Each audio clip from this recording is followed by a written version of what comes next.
do this program at about 100 colleges across the country every year, and the way I'm going to start out is I'm going to ask some questions, figure out what kind of people you are.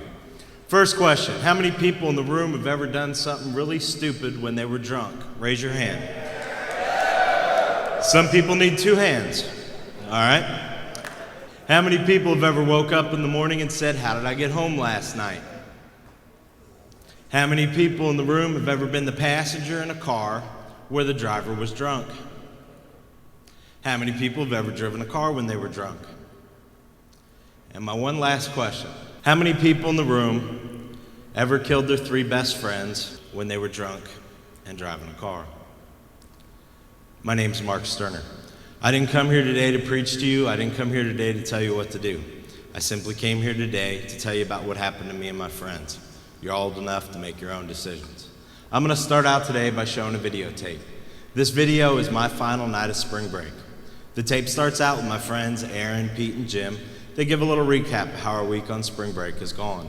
The tape then goes on showing us doing shots of Jägermeister and Rumpelmans before we go out that night.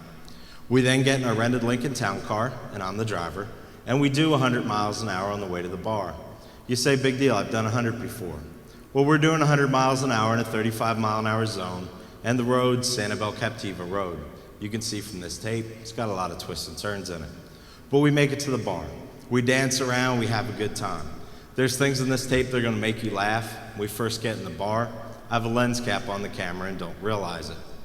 There's other stuff on this tape that's extremely funny. If you've ever seen 5 drunk guys with no rhythm whatsoever, dancing around, thinking they have rhythm, thinking they have moves, and everybody else is looking at them saying, are they listening to the same song we are?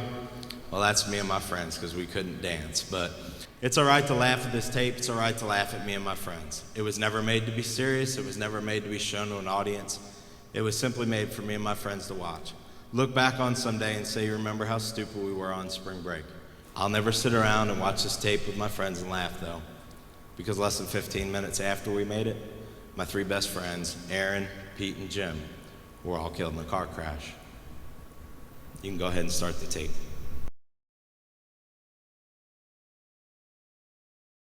We were just finishing up spring break.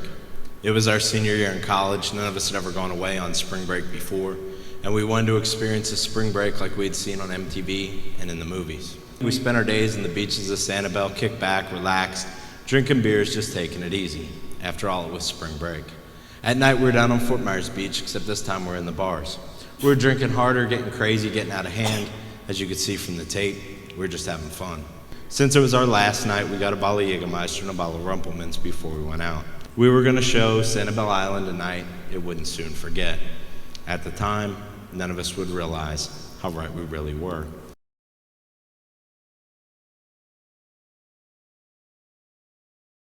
At 3 o'clock that morning, my mom received a phone call from a nurse at Lee Memorial Trauma Center. The nurse told my mom to get from Pennsylvania down to Fort Myers, Florida, as fast as she could.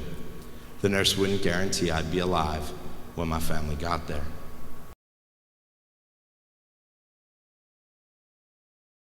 I don't do this because somebody told me I had to, and I don't do this to ask for forgiveness because I don't need forgiveness from anybody in this room.